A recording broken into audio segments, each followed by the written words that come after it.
It seems to be a common perception that dissolving and deregistering a company in China as a foreign investor is even more complicated and time-consuming than establishing it.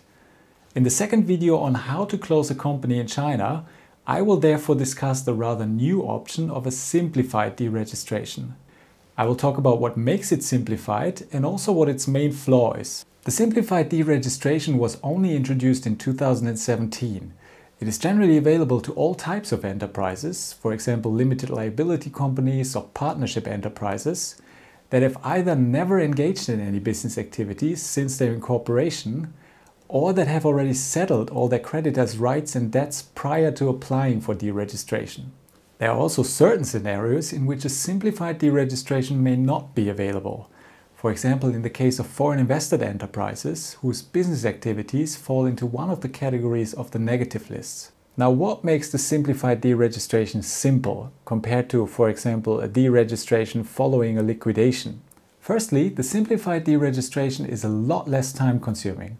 Any eligible enterprise can make a public announcement on its proposed simplified deregistration online via the National Enterprise Credit Information Publicity System for a period of only 20 days.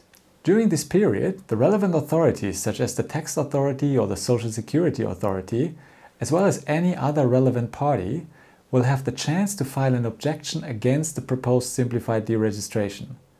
If no such objection was filed within the 20 days, the enterprise may then apply for the simplified deregistration within another 20 days following the expiration of the announcement period.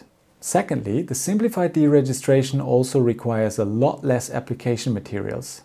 The two main documents that will have to be provided to the relevant authority are the application form for the simplified deregistration and a commitment letter signed by all shareholders. This commitment letter, however, could also be seen as the biggest flaw of the simplified deregistration.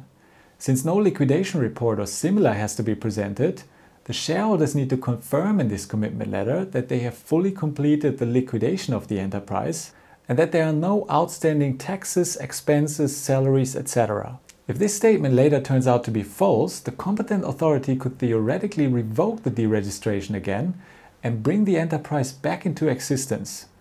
The enterprise may then be subject to civil lawsuits, and the shareholders themselves may even be held criminally liable. Against this background, although it is a lot less complicated and time-consuming, the simplified deregistration may only be a suitable option for enterprises that have either never engaged in any business activities or that have already fully wound down their operations a while ago.